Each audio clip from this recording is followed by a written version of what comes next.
So I've got this 300,000 kilometre old Focus turbo diesel in today. The lady has said there's a bit of a noise from the front brake pads. Well, she said from the brakes. So I popped it 5 yards down the road. I could tell it was coming from the front. I think you'd call this just in time. So the brake pads are basically down to nothing.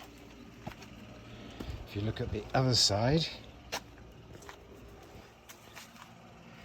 there are signs where it's literally within the last few hundred meters started to just rub on the lip, on the inner lip. There isn't much of an outer lip,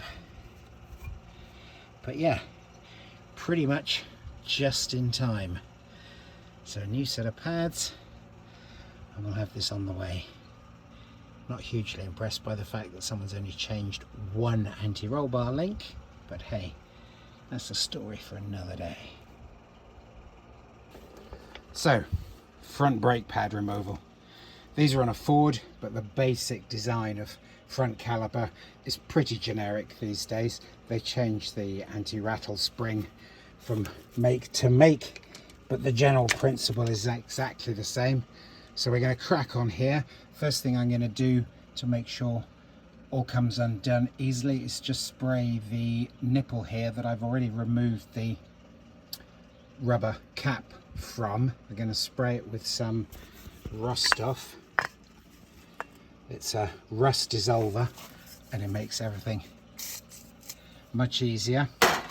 If they're feeling resistant, I don't fight with them, because if they snap off in the caliper, realistically it means getting an exchange caliper. So if they feel resistant, I then resort to my rather handy little induction heater here. I'll back the nipple off and then I can just connect up to the brake fluid drainer, so that when I pull the caliper this way, I'm not forcing any brake fluid back past either the ABS system or the master cylinder, because that can cause irreversible damage too. So yeah, onwards. My trusty upturned beer crate makes the perfect height seat for doing these jobs. First thing I'm going to do is try and crack off the bleed nipple. Got a 9mm socket here on a flexible handled ratchet spanner, so it's nice and easy. That's cracked off very easily, which is nice, so no need for the induction heater. Just going to put the pipe on here, which will catch the worst of the drips, while never using a screwdriver as a lever, of course, as per the instructions. I'm just going to pull the caliper this way gently, and any pressure that's inside it will just get released.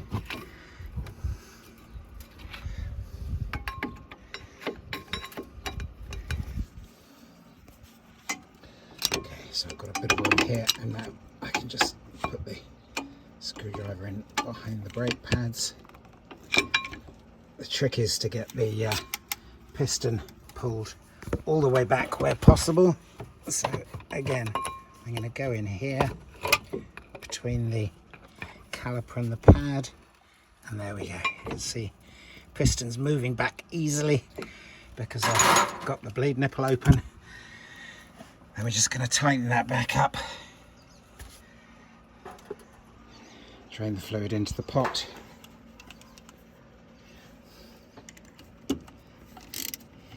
Tighten the bleed nipple back up so that we don't get too much drippage. And of course, refit the rubber bung. And then we're ready to start pulling the caliper off. One little point to note is on brake pads, all decent brake pads have a chamfered edge. You can see here how the leading and trailing edge are chamfered, and this means that the pad could go either side of the car. The chamfering is a brilliant way to stop the brake pads from squeaking. 99% of cars that I get coming in with squeaky brake pads have got cheap and cheerful brake pads fitted with no chamfering. So if they're new enough, then it's just a case of cutting a chamfer on there. You can do it wearing a dust mask with a grinder, Failing that, obviously buying a decent set of pads with the chamfer built in from the factory is another very good solution to stopping unwanted brake squeal. So now it's time to remove this spring clip. I usually find just with a pair of pliers I can pull it out. Sometimes it's been there a little bit long, so back to the trusty screwdriver again. And as soon as I don't slip, heavens above, making myself look like a complete amateur here. There we go, that's popped out. And now the other side, now that it's not under so much tension, that should just wiggle out easily. There we go. Now there's rubber bungs in the end. I've already taken this one out to check that I've got the right size tool, hex tool, which is 7mm on this particular vehicle. They're not all 7mm, but a lot of brake calipers tend to be for some reason. So yeah, got to remove the top and the bottom bungs. There's another one down here. They usually just come out quite easily by hand. There we go. That then gives us the good access to undo both of these two bolts, top and bottom, and then the caliper will pull away. We can put the famous dust mask back on and give the whole thing a good blowout with the airline while we're here, and then we're ready to fit the new brake pads. Well, I think these bolts were done up by King Kong last time. The bottom ones come undone relatively easily, but the top one's not interested, so I've got a longer power bar which hopefully should allow me to undo it. I don't want to get too vicious, because if we damage the thread in the caliper holder, it's going to be a case of buying a new holder and new retaining pins as well, and I want to try and avoid that. So thankfully that has started to move without too much trouble. Still quite tight, so there's a possibility this been put in with some thread lock. But anyway, I'm going to wind these out. I actually like to take these pins right out to make sure they're nicely cleaned up, and I put a dab of lubricant on them where they go back in so that the caliper slides on them nice and easily. But yeah, that's coming out nicely in the end, so happy with that. Not the world's easiest job to do single-handed while holding the phone, so you'll excuse my fumbling.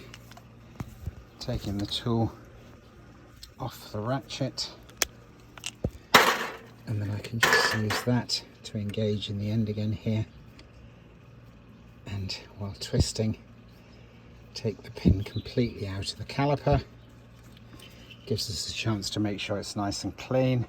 It's not that clean, so I'll give it a good clean up, and then put some lubricant on here before it goes back in, and that helps the caliper to keep sliding nicely. So I've got both bolts out. Before I take the caliper off the caliper mounting, it's important to remember that the caliper mustn't hang from the brake flexi hose. Some cars have brake pad wear sensor wiring as well, which you need to disconnect. I find it easy to use a little wire hook. These ones are generic ones that tend to come when I get exhaust sections delivered, so I've got hundreds of these. As you can see, this one's been used for hanging a part up while I paint it. So I'm going to just pull the caliper off, hang it from this metal clip from the front spring here so that it's nice and out of the way, and then we've got plenty of room for working on the pads. So with this particular type of brake pad, there's a spring clip on the back of the pad that clips into the piston here. Don't worry about the liquid. This is where I've sprayed the rust off around to make sure the bolts come out easily. You can just see here the tiniest little scuff mark where the small inner lip on the disc has started to rub on the metal backing plate, but that's fine. It's not going to cause us an issue. So yeah, all looking good. These just clip out, and you can see in there, there's the spring clip. So now that that's gone, I'm going to just use the metal hanger to hang this from the road spring like that. It's out of my way while I get this other pad out and give it a good blowout, ready to start rebuilding. This outer pad has the same, just the tiniest amount of contact here where it has rubbed on the lip that's on the outside of the brake disc. Because this lip isn't a contact area where the pad actually rubs, I'm quite happy with that, and it will work nicely with a new set of brake pads. I always like to have a trial fit of the new brake pads to make sure A, they're the right size and shape, but B, that they fit in nicely and that they're not seized in the mountings. So those are nice and free, so we can mount this inner one into its retaining position on the front brake piston, and then we can drop the caliper back on over this side and reassemble in the reverse procedure, obviously having cleaned up these two brake pins. And as I say, I'll put some lube on those, but I'll show you that when we get there. So for cleaning off the caliper mounting pins, I find a Scotch-Brite pad is the best thing. You can see this one's dirty because I use it regularly for doing this exact job. So just a quick rub around the pins with the Scotch-Brite pad, and we're going to put a dab of copper slip onto them before we refit the caliper. You can see here how I've clipped the new pad into the caliper. We'll drop the caliper back into position, and with some nicely lubricated retaining bolts we can pop those in, do them up, refit the outer dust caps here, and then I also like to put just a dab of copper slip onto the wheel studs and a tiny bit on the center aligning point here to make sure the wheel doesn't stick on, because if the customer gets a puncture and can't get the wheel off, it's the worst thing. So here are the pins nicely cleaned up. A very small dab of copper slip, as I say, on there, and then when I poke it through it will smear itself all over the rubbing surfaces so that they don't seize up so readily, and then we can just do these back up with the 7mm tool, hex tool that I showed you earlier. I like to just get the brake caliper retaining pins started by hand to make sure they're not cross-threaded or anything silly. Bottom one here is difficult to see, but yeah, threads are going in nicely. So once I'm happy that it's running properly, then I can get the ratchet onto it and then do them up, and we know we've got no cross-threading or anything silly.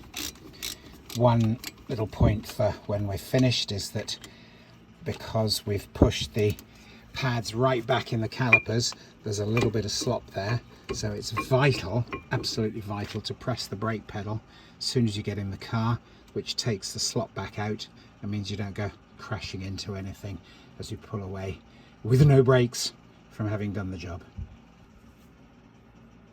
So the two brake pad caliper retaining pins are back in. They're not done up King Kong tight as they were before. Need to just refit the bungs in the end here, which stop water and dust and stuff going in. And as you can see, the caliper is nice and free at the moment. Obviously when we get in and press the brake pedal, it's going to take that movement out of it, but the main thing is that there's no binding or seizing there that we're going to experience in the future.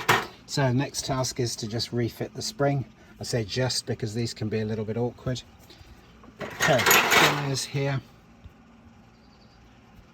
So by putting a pair of pliers onto them, you can wiggle it back in to its retaining hole, and then make sure the bottom, I told you they were awkward. I'm going to have to use both hands for this, but basically the trick is to get the top into its hole there and then use the pliers to pull the retaining spring down behind its bracket, which just stops the caliper from rattling.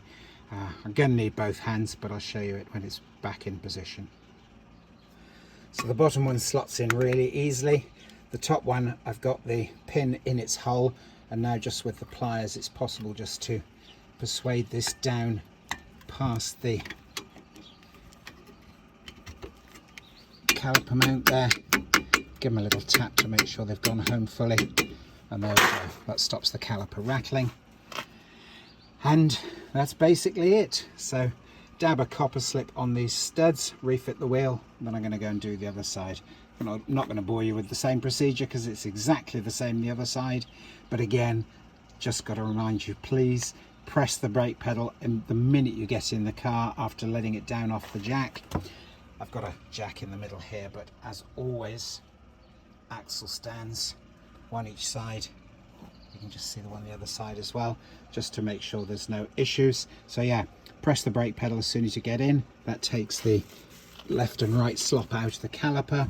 I like to just take the car round the block just to give the pads the first bed in, because they can often be a lot weaker when the customer picks them up, and it can be quite a shock to them when they drive away, get to the end of our road and go to put their brakes on, and they're not quite as firm as they were when they delivered it, because they can take 100 kilometers or so to bed in properly where the discs are previously used. And so before I let the car down off the jack, first thing I'm going to do is just pump the brake pedal a couple of times. It went straight to the floor, but now it's nice and solid, so we got pressure in there. And then the other really important thing is just to make sure there's enough fluid in the brake fluid reservoir. It's up here, a little bit difficult to see, so I'm going to grab a torch and just make sure it's full. But yeah, that's the final check. Make sure I'm not going to send it out short of brake fluid. All done.